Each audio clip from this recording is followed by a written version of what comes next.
الحمد لله رب العالمين والعاقبة للمتقين والصلاة والسلام على خير خلقه محمد وآله وأصحابه أجمعين. ربي زدني علما ربي اشرح لي صدري ويسر لي أمري واحلل عقدة من لساني يفقه قولي. وصلى الله تعالى على خير خلقه محمد وآله وأصحابه أجمعين. آمین برحمتک یا ارحم الراحمین. محترم اور معزز سامعین، میں نے آپ کی خدمت میں شروع میں اس سبجیکٹ کی شروع میں آپ کو بتا دیا تھا کہ کائنات کے اوپر غور کرنا، مخلوقات کے اوپر غور کرنا، اللہ کی صفات کے اوپر غور کرنا، یہ بہت ثواب کا کام ہے.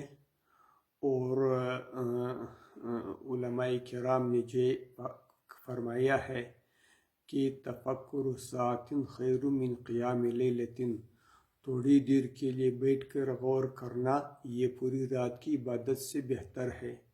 اور اللہ جل شانہ نے ایسے ہی لوگوں کو عقل مند کہا ہے جن کی صفت یہ ہے کہ وہ تفکرون فی خلق السماوات والارض، آسمان اور زمین کی تخلیق میں وہ غور کرتے ہیں.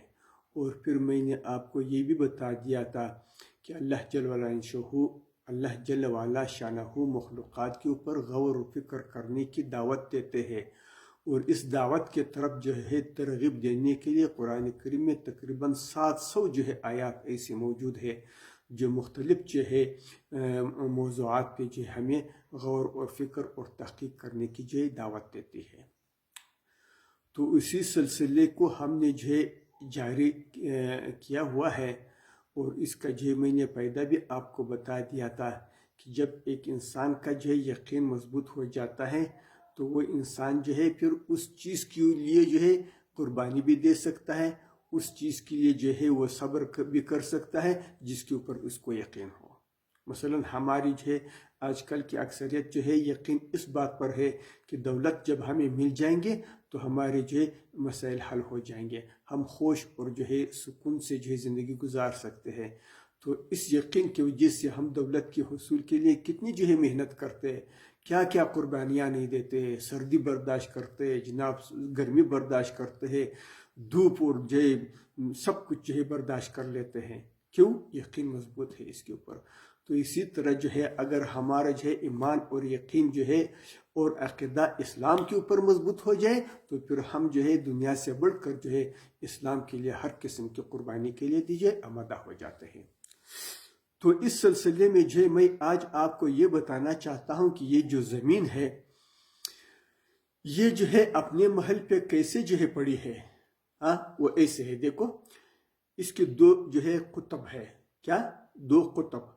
یہ اوپر والا یہ شمالی قطب ہے اور یہ نیچے والا قطب ہے اس کو جنوبی کہتے ہیں. تو یہ زمین ایسے ہے، اس کا ایک قطب ادھر ہے اور ایک قطب ادھر ہے. ٹھیک ہے بھائی؟ ایسی سیدھا نہیں ہے، ایسا سیدھا زمین نہیں ہے بلکہ اس طرح جھکی ہوئی ہے شمال کی طرف.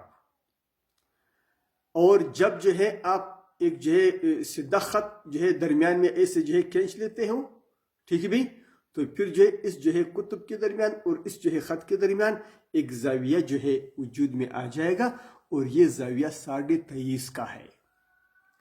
اب یہ جھکی ہوئی کیوں ہے؟ اس کے اندر کیا مصلحت ہے، کیا حکمت ہے؟ تو اس کے اوپر اب ہم غور کریں گے. تو میرے بھائیو دوستو، یہ جھکاؤ ہے اس زمین کا شمال کی طرف، اس کے اندر ایسی 2 مصلحتیں ہیں، ٹھیک ہے بھائی، جن کی اوپر ہماری زندگی کا انحصار ہے. اگر یہ زمین اس طرح جھکی ہوئی نہ ہوتی تو اب ہمارے لیے یہاں پہ زندہ رہنا بہت مشکل ہوتا. پہلے وہ مصلحت یہ ہے کہ یہ سورج ہے اس سے شعاعیں نکلتی ہے اور یہ زمین کی طرف آتی ہے. اس کو الٹرا وائلٹ شعاعیں کہتے ہیں انگریزی میں، اور ہم اردو میں بنفشی شعاعیں کہتے ہیں اس کو. تو یہ شعاعیں ہمارے جسم کے لیے ضروری بھی ہے، اور ہمارے جسم کے لیے جو ہے اگر ضرورت سے زیادہ ہو تو پھر نقصان دہ بھی ہے۔ آگے بات سمجھیں۔ اب جو ہے کیسے جو ہے ایک صورت بنایا جائے کہ یہ شعاعیں ہمارے جسم کے ساتھ آ جائے، ٹچ ہو جائے اور ہمیں مطلوبہ فائدہ دے دے، لیکن اس کی وجہ سے جو نقصان پہنچتا ہے اس نقصان سے ہم بچ جائیں۔ آگے بات میں بنفشی شعاعیں آ جائیں، ہمارے جسم پہ پڑ جائے، لیکن ہمارے جسم کو جتنی ضرورت ہے پیدا اٹھانے کی وہ پیدا تو ان شعاعوں سے اٹھا لے، لیکن ان شعاعوں کی وجہ سے جو نقصان پہنچ سکتا ہے اس نقصان سے بچ جائے۔ تو ایسا کیا طریقہ اختیار کرے؟ تو اس کا طریقہ جو ہے پروردگار عالم نے یہ اختیار کر دیا ہے کہ زمین کو ایسے جو ہے جھکا دیا ہے۔ اس جو ہے جھکنے کی وجہ سے جو ہے یہ شعاعیں جو ہے یہ ہمارے اوپر جو ہے پڑتے ہیں، لیکن کس طرح پڑتے ہیں؟ پرچے ایسے پڑتے ہیں،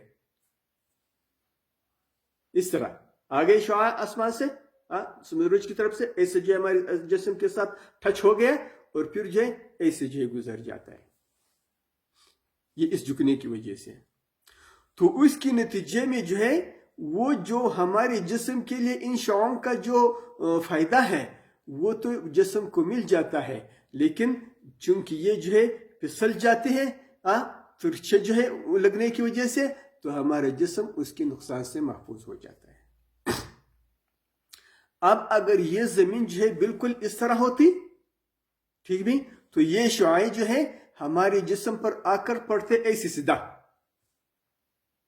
ایسے سیدھا جو ہے یہ شعاعیں جو ہے ہمارے جسم پر پڑ جاتے ہیں، ٹھیک بھائی۔ تو پھر یہ جو ہے ایسے سیدھا پڑ جانے کی وجہ سے ہمارے جسم کے اوپر جو ہے بہت زیادہ اثر کر لیتے ہیں، ٹھیک بھائی۔ اور اس جو ہے زیادہ اثر کی وجہ سے جو ہے ہم پھر جو ہے بیمار ہو جاتے، ہمارے اندر جلد کی بیماریاں پیدا ہو جاتی، اور اس جلد کی بیماریوں کی وجہ سے ہمارے لیے زندگی اجرن ہو جاتی، ٹھیک بھائی۔ ایک تو اللہ جل شانہ نے جو ہے یہ جو ہے حکمت حاصل کرنے کے لیے، یہ فائدہ حاصل کرنے کے لیے یہ کام کیا،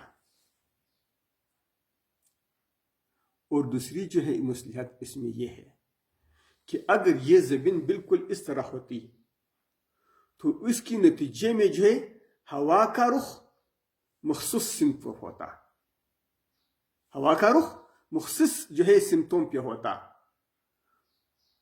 اور جس سمت پہ جو ہے ہوا کا رخ ہے وہاں پہ جو ہے پھر بارش برف مسلسل برس رہی ہوتی، اور یہ علاقے جن کے اوپر جو ہے ہوا کی جو ہے رخ ہونے کی وجہ سے مسلسل بارش اور برف جو ہے برس رہی ہے، تو ان علاقوں میں زیادہ بارشوں اور زیادہ برف باری کی وجہ سے جو ہے زندگی جو ہے ناممکن ہو جاتی، جیسے کہ انٹارکٹیکا میں ہے، ٹھیک بھی، یا گرین لینڈ میں ہے۔